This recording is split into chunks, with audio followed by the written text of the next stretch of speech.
Hello +1 class. ਅੱਜ ਆਪਾਂ third unit ਸ਼ੁਰੂ ਕਰਨ ਜਾ ਰਹੇ ਹਾਂ, ਦੈਟ ਇਜ਼ ਲਾਜ਼ ਆਫ ਮੋਸ਼ਨ। ਇਹ ਲਾਜ਼ ਆਫ ਮੋਸ਼ਨ ਨਿਊਟਨ ਨੇ ਦਿੱਤੇ ਸੀ। ਨਿਊਟਨ ਇੱਕ ਬਹੁਤ ਹੀ ਪਪੂਲਰ ਸਾਇੰਟਿਸਟ ਹੋਇਆ।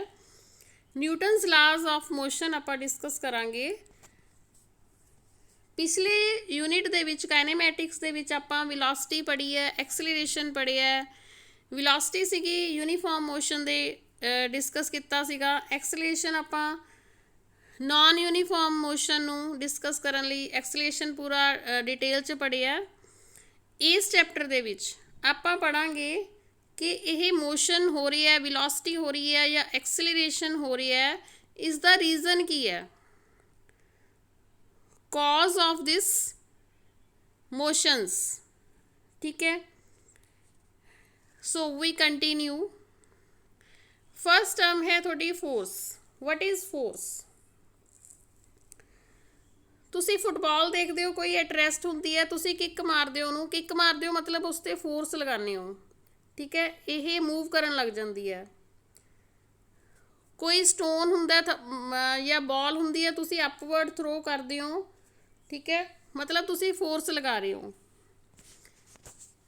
ਸੋ force is an external effort in the form of push or pull.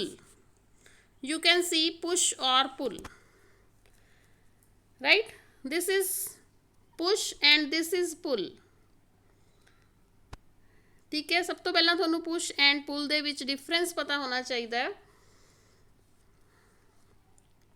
So force is an external effort in the form of push or pull which produces or try to produce motion in a body।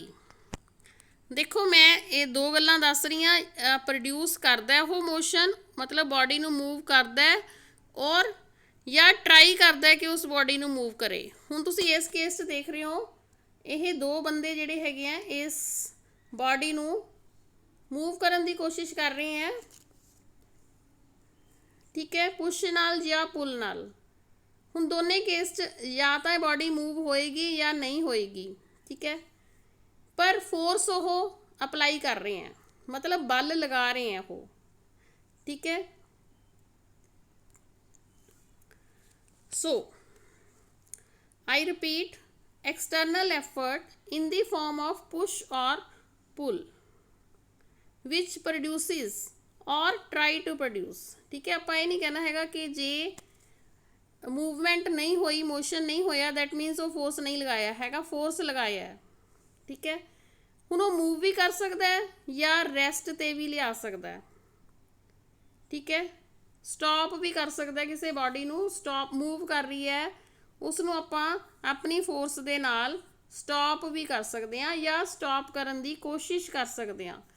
Tries to stop a moving body.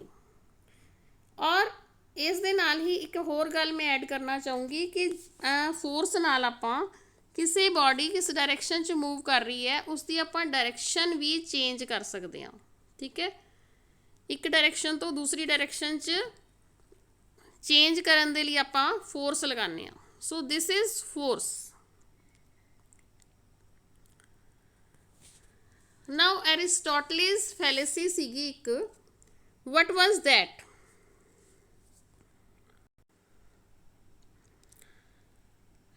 एरिस्टोटले ने क्या सीगा कि an external force is required to keep a body in motion.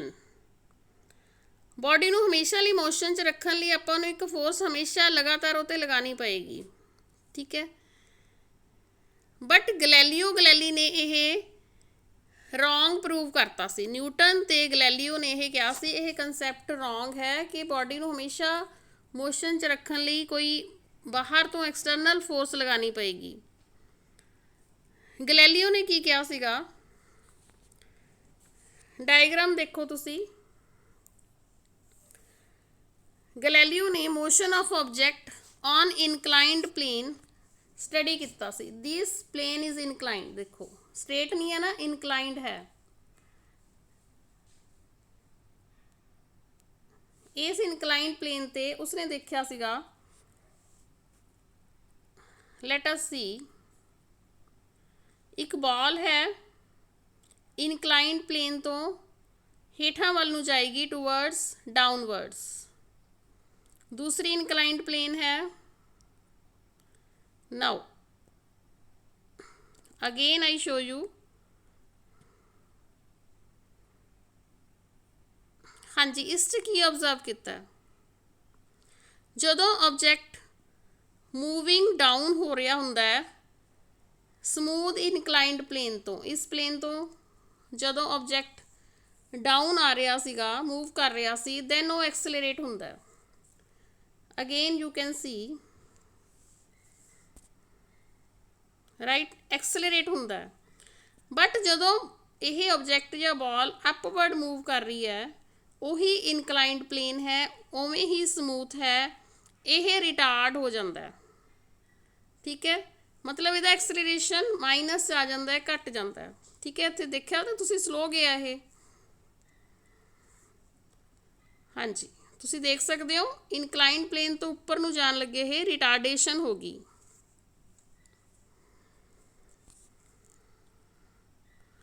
A ball released from rest on one plane rolls down and climbs up the other in the absence of friction। ठीक है, जब आप suppose कर लिया कि friction नहीं हैगी इस च, मतलब स्मूथ इनक्लाइंड प्लेन है। The heights of the ball on both the planes are the same, ये आइडियल कंडीशन होगी। In practical situation the height on the second plane is always a little less but never greater. इस तो बाद third case लिया आपां, इस तरह inclined plane दोनों साइड्स तो इनक्लाइंड है। ठीक है, सेंटर च जिहड़ी हैगी है ये प्लेन हॉरिजेंटल है, दो बाकी दोनों साइड्स तो इनक्लाइंड है। हाइट सेम है, यह ब्लू कलर की डॉटेड लाइन मैं इस करके दिखा रही हाँ क्योंकि हाइट सेम है। नाउ आप बॉल मूव करांगे, दिस इज केस 1। ठीक है, बॉल की मूवमेंट देखो तुसी। नाउ सेकेंड इनक्लाइंड प्लेन है,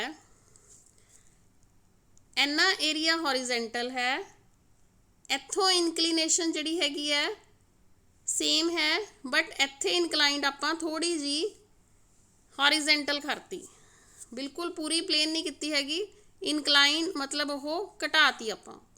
हुण देखो की होएगा, हाँ जी, ठीक है, प्लेन केस फस्ट ते केस सैकेंड दे विच तुहानूं डिफरेंस पता लग रहा है। हाइट देखो डिफरेंस होगी। हुण आपां बॉल मूव कर रहे हैं, तुसी बॉल की मूवमेंट देख चुके हो, ये केस 2 है।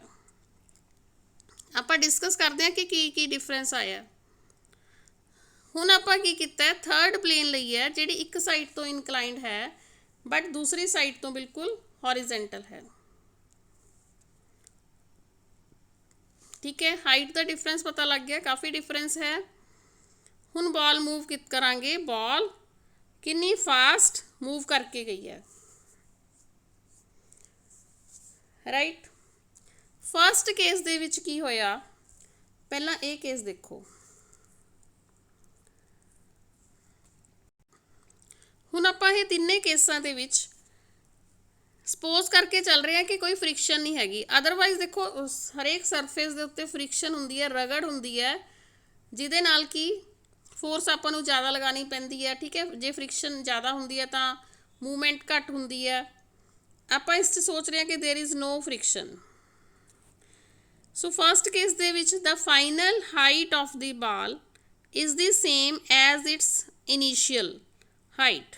ठीक है, आह दोनों हाइट सेम सीगियां। जे सपोज करो एक्चुअल प्रैक्टिस दे विच फ्रिक्शन हुंदी है, ठीक है, then final height is somewhat less than the initial height. ठीक है, फ्रिक्शन होएगी, ये उपर घट जाएगा, जिन्ना ही इत्थों शुरू होया सी उन्ना उपर ये नहीं जाएगा। ठीक है, जे फ्रिक्शन हुंदी है, एक्चुअल फ्रिक्शन हुंदी ही है। ਰਾਈਟ। ਇਹ ਸੀਗਾ ਆਪਣਾ ਫਸਟ ਕੇਸ।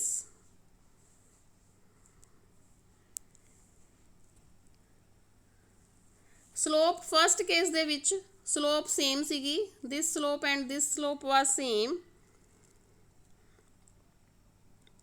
ठीक है, distance covered in rolling down one incline is same as the distance covered in climbing up the other incline। ठीक है, आह वाली डिस्टेंस ते आह वाली डिस्टेंस बिल्कुल सेम है। ये हो गया अपना first case. Now second case, when the slope of the second smooth inclined plane is increased। ਇਹ ਆਪਾਂ ਡਿਕਰੀਜ਼ ਕਰਤੀ, ਨੋਟ ਇਨਕਰੀਜ਼, ਇਸ ਦੀ ਆਪਾਂ ਇਨਕਲੀਨੇਸ਼ਨ ਡਿਕਰੀਜ਼ ਕਰਤੀ। ਠੀਕ ਹੈ, ਆਪਾਂ ਇਹੀ ਐਕਸਪੈਰੀਮੈਂਟ ਰਿਪੀਟ ਕੀਤਾ। then ball still reaches the same final height but in doing so it travels a larger distance। ਤੁਸੀਂ ਇਸ ਦੇਖ ਰਹੇ ਹੋ ਕਿ ਇਹ ਬॉल ਤੇ ਇਹ ਬॉल ਦੇ ਵਿੱਚ ਦੇਖੋ ਫਰਕ, ਇਸ ਨੇ ਲਾਰਜਰ ਡਿਸਟੈਂਸ ਕਵਰ ਕੀਤੀ ਆ। ठीक है, ज़्यादा दूर तक गई है ये। So this was second case. Now third case. Third case ਦੇ ਵਿੱਚ ਆਪਾਂ ਸੈਕਿੰਡ ਜਿਹੜੀ ਸਮੂਥ ਇਨਕਲਾਈਨਡ ਪਲੇਨ ਸੀਗੀ ਇਹਨੂੰ ਆਪਾਂ 0 ਬਣਾਤਾ, ਇਨਕਲੀਨੇਸ਼ਨ ਬਿਲਕੁਲ ਆਪਾਂ ਖਤਮ ਕਰਤੀ। ਮਤਲਬ ਆਪਾਂ ਸੈਕਿੰਡ ਪਲੇਨ ਹੌਰੀਜ਼ੈਂਟਲ ਬਣਾਤੀ। ਦੈਨ ਬॉल ਜਿਹੜੀ ਹੈ ਇਨਫਿਨਿਟ ਡਿਸਟੈਂਸ कवर करेगी। ठीक है, ये हो गया अपने first second and third case. जो मैं थोनू ये समझाया बोल के समझाया वो ये रिटन च है, तुसी ये नोट डाउन करना है। सो गैलीलियो ने की क्या सीगा कि the state of rest and the state of uniform linear motion are equivalent।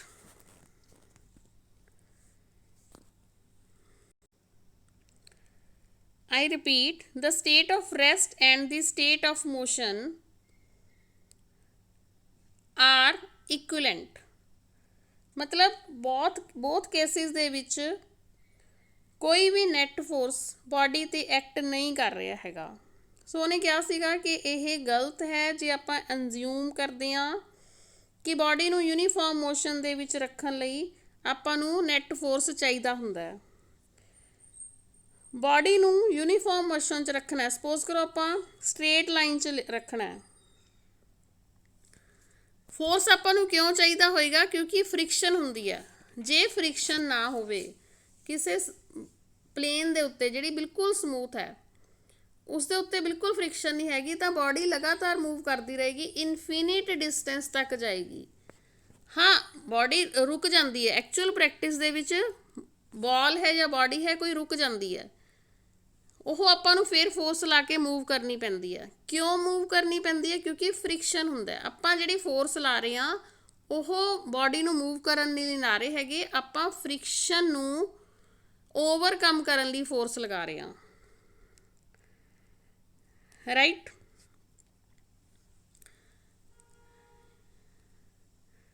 Therefore there is no need to apply an external force to keep a body in uniform motion। We need to apply external force only to encounter the frictional or any other force so that the forces sum up to 0 net external force। इसनों आपां summarise करांगे। If the net external force is 0, a body continues to remain at rest and a body in uniform motion continues to move with uniform velocity। मतलब जे कोई body rest ते है तो वो हमेशा लिए रेस्ट ते रहेगी जे उते कोई नेट एक्सटर्नल फोर्स नहीं लग रही हैगी। एंड इस तरह ही जे कोई बॉडी मूव कर रही है विद यूनीफॉर्म वेलोसिटी तो हमेशा मूव करती रहेगी जब तक कि उहदे उत्ते कोई एक्सटर्नल फोर्स नहीं लगती हैगी। ਇਸ ਪ੍ਰੋਪਰਟੀ ਨੂੰ, ਬਾਡੀ ਦੀ ਇਸ ਪ੍ਰੋਪਰਟੀ ਨੂੰ ਆਪਾਂ ਕਹਿੰਦੇ ਆ inertia. This inertia term is very much important for this chapter. Inertia ਦਾ ਮਤਲਬ ਹੈ ਆਪਾਂ ਕੋਈ ਕਿਸੇ ਚੇਂਜ, ਆਪਣੇ 'ਚ ਕੋਈ ਚੇਂਜ ਲਿਆਉਣਾ ਚਾਹ ਰਿਹਾ ਹੈ ਤਾਂ ਆਪਾਂ ਨੂੰ ਅਪੋਜ਼ ਕਰਦੇ ਹਾਂ, ਠੀਕ ਹੈ, ਰਜਿਸਟ ਕਰਦੇ ਹਾਂ ਕਿ ਇਹ ਸਾਨੂੰ ਇਹ ਚੇਂਜ ਨਹੀਂ ਚਾਹੀਦੀ ਹੈਗੀ। Resistance to change. Body motion 'ਚ ਹੈ, ਉਹ ਕਹੇਗੀ ਨਹੀਂ ਮੈਨੂੰ ਸਟਾਪ ਨਾ ਕਰੋ। ਬੋਡੀ ਐਟ ਰੈਸਟ ਹੈ, ਉਹ ਕਹੇਗੀ ਨਹੀਂ ਮੈਨੂੰ ਮੋਸ਼ਨ 'ਚ ਨਾ ਲੈ ਕੇ ਆਓ। ਸੋ ਦਿਸ is Galileo's law of inertia. A body does not change its state of rest or of uniform motion unless an external force compels to change its state. Now the most important is Newton's law of motion. पहला आपां करांगे first law, Newton's first law of motion. Newton ਨੇ 3 ਲਾਜ਼ ਦਿੱਤੇ ਸੀਗੇ motion ਦੇ। ਆਪਾਂ ਇਸ video ਦੇ ਵਿੱਚ ਪਹਿਲਾਂ first law of motion discuss ਕਰਾਂਗੇ। ਇਨਰਸ਼ੀਆ ਤੇ ਹੀ ਬੇਸਡ ਹੈ ਇਹ। ਗੈਲੀਲੀਓ ਲਾ ਆਫ ਇਨਰਸ਼ੀਆ ਤੇ ਉਹੀ ਫਾਰਮ ਹੈ ਇਹਦੀ। ਦੇਖੋ, every body continues to be in its state of rest or of uniform motion in a straight line unless and until compelled by an external force to change its state of rest or of uniform motion।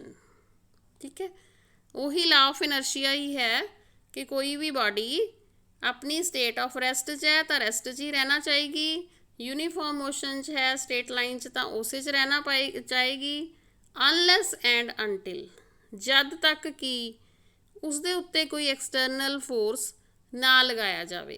External force लगा के की करा हुंदा है कि उसदी state change करता है। जे मोशन च है तो रेस्ट च लिआंदा है, रेस्ट च है तो मोशन च लिआंदा है।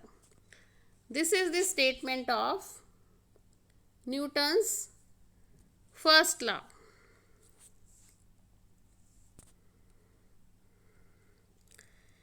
Simple words, if the net external force on a body is 0, its acceleration is 0, or acceleration can be non-zero only if there is a net external force on the body। हाँ जी, example देखो, table है, table के उत्ते कोई body पई है, इसका weight downward act कर रही है। वेट मतलब m इंटू जी, ठीक है, जी ग्रेविटी है, m मास है, और अपवर्ड यदि रिएक्शन होएगी, जिन्ना नीचे वेट होएगा उन्ना ही ऊपर आर होएगी, आर की वैल्यू होएगी। ठीक है, आर कौन पा रही है? आर टेबल बॉडी के उत्ते पा रहे हैं। ठीक है, this is reaction. Since the block is at rest, the normal reaction are must be equal and opposite to its wait.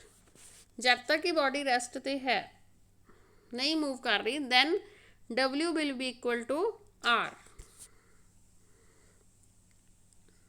हाँ जी, एग्जाम्पल होर देखो, अपने कोल टेबल है, एक बॉडी पई है, ब्लॉक एट रेस्ट रहेगा। चलो आपां फोर्स लगाई, मूव किया, अदरवाइज ये ब्लॉक जिहड़ा हैगा एट रेस्ट ही सीगा।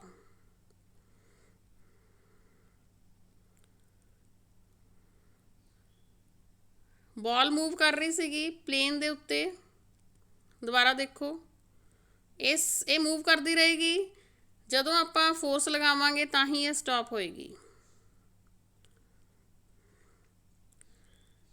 इस तरह ही कार की एग्जाम्पल है, यह कार यूनीफॉर्म मोशन दे विच चलती रहेगी जब तक ये ते कोई एक्सटर्नल फोर्स नहीं लगता हैगा। Now again inertia the examples हैं, इनर्शिया दी डेफिनेशन है।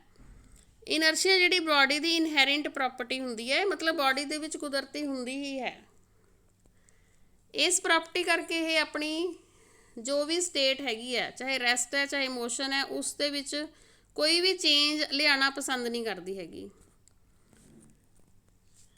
ਇਨਰਸ਼ੀਆ ਦੀ 3 ਫਾਰਮਸ ਹੁੰਦੀਆਂ ਨੇ, inertia of rest, inertia of motion and inertia of direction. Mass ਨਾਲ ਆਪਾਂ ਕਿਸੇ ਇਨਰਸ਼ੀਆ ਆਫ ਬਾਡੀ ਨੂੰ ਮੇਜ਼ਰ ਕਰਦੇ ਹਾਂ। ਜੇ ਕੋਈ ਹੈਵੀ ਆਬਜੈਕਟ ਹੈ ਉਹਦੇ ਵਿੱਚ ਇਨਰਸ਼ੀਆ ਜ਼ਿਆਦਾ ਹੋਏਗੀ, ਲਾਈਟਰ ਆਬਜੈਕਟਸ ਦੇ ਵਿੱਚ ਇਨਰਸ਼ੀਆ ਘੱਟ ਹੋਏਗੀ। ਆਪਣੇ ਕੋਲ ਕੋਈ ਸਟੋਨ ਹੈ, ਉਸੇ ਸਾਈਜ਼ ਦੀ ਆਪਣੇ ਕੋਲ ਫੁੱਟਬਾਲ ਹੈ। ਹੁਣ ਸਟੋਨ ਦਾ ਤੁਹਾਨੂੰ ਪਤਾ ਹੈ ਮਾਸ ਜ਼ਿਆਦਾ ਹੁੰਦਾ ਹੈ ਫੁੱਟਬਾਲ ਦੇ ਨਾਲੋਂ, ਹੈ ਨਾ, ਸਾਈਜ਼ ਦੇਖਣ ਨੂੰ ਸੇਮ ਹੈ, ਬਟ ਮੈਂ ਤੁਹਾਨੂੰ ਕਿਹਾ ਕਿ ਮਾਸ ਇਨਰਸ਼ੀਆ ਦੱਸਦਾ ਹੈ ਕਿ ਕਿਸ ਦੀ ਇਨਰਸ਼ੀਆ ਜ਼ਿਆਦਾ ਹੋਏਗੀ। ਸੋ ਸਟੋਨ ਦਾ ਮਾਸ ਜ਼ਿਆਦਾ ਹੈ, ਇਸ ਕਰਕੇ ਸਟੋਨ ਦੀ ਇਨਰਸ਼ੀਆ ਜ਼ਿਆਦਾ ਹੋਏਗੀ। ਐਂਡ ਇਸ ਤਰ੍ਹਾਂ ਹੀ ਕ੍ਰਿਕਟ ਬਾਲ ਦੀ ਇਨਰਸ਼ੀਆ ਰਬੜ ਬਾਲ ਨਾਲੋਂ ਜ਼ਿਆਦਾ ਹੋਏਗੀ, although they are of same size. Inertia of rest ਕੀ ਹੁੰਦਾ? ਫਸਟ ਫਾਰਮ ਜਿਹੜੀ ਇਨਰਸ਼ੀਆ ਦੀ ਹੈ, ਇਨਰਸ਼ੀਆ ਆਫ ਰੈਸਟ।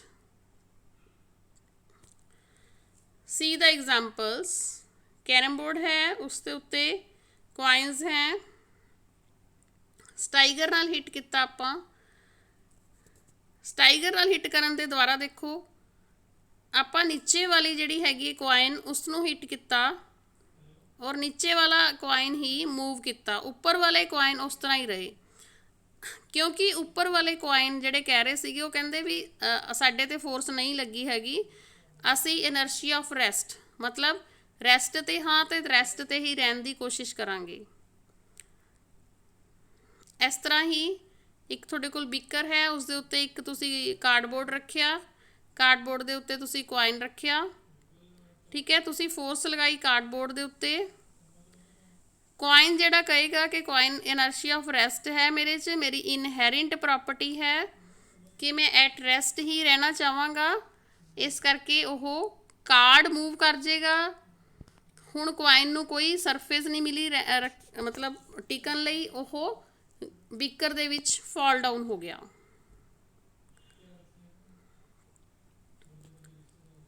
ਸੋ ਇਸ ਤਰ੍ਹਾਂ ਹੀ ਤੁਸੀਂ ਬੱਸ 'ਚ ਜਾਂਦੇ ਹੋ, ਜਦੋਂ ਕਈ ਵਾਰ ਤੁਸੀਂ ਦੇਖਿਆ ਪੈਸੇਂਜਰਸ ਨੂੰ ਬੈਕਵਰਡ ਝਟਕਾ ਲੱਗਦਾ ਹੈ ਜਾਂ ਕਈ ਵਾਰ ਫਾਰਵਰਡ ਲੱਗਦਾ ਹੈ।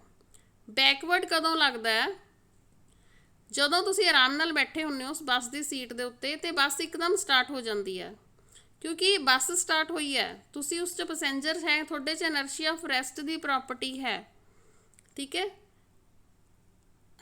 ਤੁਸੀਂ ਚਾਹੁੰਦੇ ਹੋ ਕਿ ਮੈਂ ਐਟ ਰੈਸਟ ਰਵਾਂ ਪਰ ਬੱਸ ਮੂਵ ਕਰ ਰਹੀ, ਇਸ ਕਰਕੇ ਤੁਹਾਨੂੰ ਬੈਕਵਰਡ ਝਟਕਾ ਲੱਗਦਾ, ਕਿਉਂਕਿ ਤੁਸੀਂ ਆਪਣੀ ਉਹੀ ਬੈਕਵਰਡ ਵਾਲੀ ਪੋਜੀਸ਼ਨ 'ਚ ਰਹਿਣਾ ਚਾਹੁੰਦੇ ਹੋ ਬਟ ਬੱਸ ਅੱਗੇ ਨੂੰ ਮੂਵ ਕਰ ਜਾਂਦੀ ਹੈ। ਐਂਡ ਸੈਕਿੰਡ ਕੇਸ ਦੇ ਵਿੱਚ ਆਪਾਂ ਬੈੱਡਸ਼ੀਟ ਜਾਂ ਕੋਈ ਕਾਰਪੇਟ ਨੂੰ ਝਾੜਦੇ ਹਾਂ, ਠੀਕ ਹੈ, ਕਿਉਂ ਝਾੜਦੇ ਹਾਂ? ਕਿਉਂਕਿ ਆਪਾਂ ਡਸਟ ਪਾਰਟੀਕਲਸ ਉਸ 'ਤੇ ਰਿਮੂਵ ਕਰਨੇ ਹੁੰਦੇ ਨੇ। ਇਹ ਵੀ ਪ੍ਰੋਪਰਟੀ ਕਿਸ ਕਰਕੇ ਹੁੰਦਾ? ਇਨਰਸ਼ੀਆ ਆਫ ਰੈਸਟ ਕਰਕੇ, ਠੀਕ ਹੈ। ਆਪਾਂ ਕਾਰਪੇਟ ਨੂੰ ਜਾਂ ਬੈੱਡਸ਼ੀਟ ਨੂੰ ਫੋਰਸ ਨਾਲ ਝਾੜਿਆ, ਠੀਕ ਹੈ, ਬਟ ਜਿਹੜੇ ਡਸਟ ਪਾਰਟੀਕਲਸ ਹੈ ਉਹ ਕਹਿ ਰਹੇ ਆ ਕਿ ਅਸੀਂ ਐਟ ਰੈਸਟ ਹੀ ਹਾਂ, ਉਹ ਆਪਣੀ ਉਸੇ ਪੋਜੀਸ਼ਨ 'ਤੇ ਰਹਿਣਾ ਚਾਹੁੰਦੇ ਆ, ਠੀਕ ਹੈ, ਇਸ ਕਰਕੇ ਉਹ ਕਾਰਪੇਟ ਜਾਂ ਬੈੱਡਸ਼ੀਟ ਤੋਂ ਸੈਪਰੇਟ ਹੋ ਜਾਂਦੇ ਆ। ਇਸ ਤਰ੍ਹਾਂ ਹੀ when a branch of a tree carrying a mango is suddenly flicked, mango falls off due to inertia of rest. Second है inertia of motion. हाँ जी, पैसेंजर ਜਦੋਂ ਬੱਸ 'ਚ ਬੈਠਾ ਹੁੰਦਾ ਕਈ ਵਾਰ ਉਹਨੂੰ ਅੱਗੇ ਵੱਲ ਨੂੰ ਝਟਕਾ ਲੱਗਦਾ ਹੈ, ਕਿਉਂਕਿ ਬੱਸ ਮੂਵ ਕਰ ਰਹੀ ਸੀ, ਇੱਕਦਮ ਰੁਕ ਗਈ, ਠੀਕ ਹੈ, ਬੱਸ ਰੁਕੀ ਹੈ, ਬੱਸ 'ਤੇ ਬ੍ਰੇਕ ਲੱਗੀ ਹੈ, ਫੋਰਸ ਲੱਗੀ ਹੈ, ਬੱਸ ਰੁਕੀ ਹੈ, ਬਟ ਤੁਹਾਡੇ ਵਿੱਚ ਮੋਸ਼ਨ ਸੀਗਾ, ਇਨਰਸ਼ੀਆ ਆਫ ਮੋਸ਼ਨ ਜਿਹੜੀ ਪ੍ਰੋਪਰਟੀ ਹੈ ਉਹ ਤੁਹਾਨੂੰ ਮੂਵ ਹੀ ਕਰਨਾ ਚਾਹੇਗੀ, ਉਹ ਕਹੇਗੀ ਤੁਸੀਂ ਮੂਵ ਹੁੰਦੇ ਰਹੋ, ਅਤੇ ਉਹ ਥੋੜ੍ਹਾ ਜਿਹਾ ਅੱਗੇ ਤੁਹਾਨੂੰ ਤਾਂ ਕਰਕੇ ਅੱਗੇ ਵੱਲ ਨੂੰ ਝਟਕਾ ਲੱਗਦਾ ਹੈ। Second, an athlete after reaching the finishing point cannot stop suddenly, or if he stops suddenly then he falls toppling head down. ਇਹ ਤੁਸੀਂ ਆਮ ਦੇਖਿਆ ਹੋਏਗਾ ਜਦੋਂ ਰੇਸ ਹੁੰਦੀ ਹੈ, ਐਥਲੀਟ ਭੱਜਦੇ ਆ ਤਾਂ ਉਹ ਇੱਕਦਮ ਰੁਕਣਾ ਉਹਦੇ ਲਈ ਔਖਾ ਹੁੰਦਾ। इस तरह ही जो आप कार नूं ब्रेक लाने तो कार कुछ टाइम बाद रुकती है, ठीक है। This is due to inertia of motion. Fan आप बंद करते हैं, स्विच ऑफ करते हैं, फैन थोड़ी थोड़ी हौली हौली रुकता है because current is switched off but the fan tries to remain in its position of moving. इस तरह ही ऑसलेटिंग सिंपल पेंडुलम का बॉब हुंदा जिहड़ा तुसी कुछ क्लॉक दे विच हेठां देखिया होएगा पेंडुलम बॉब। यही पेंडुलम बॉब लगातार अपनी मीन पोजीशन तो टू एंड फ्रो मूव करता रहता है।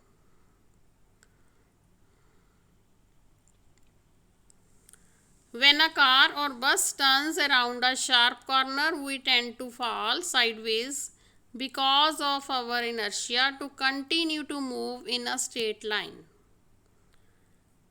It is dangerous to jump out of a moving bus because the jumping man's body is in the state of inertia of motion, but the legs are suddenly stopped by the ground and hence he topples down. ये तुसी daily life की जिहड़ी हैगियां incidents अपनी life च देखते हो, ये सारी incidents due to inertia of motion है। नेक्स्ट टर्म है अपनी मोमेंटम। What is momentum?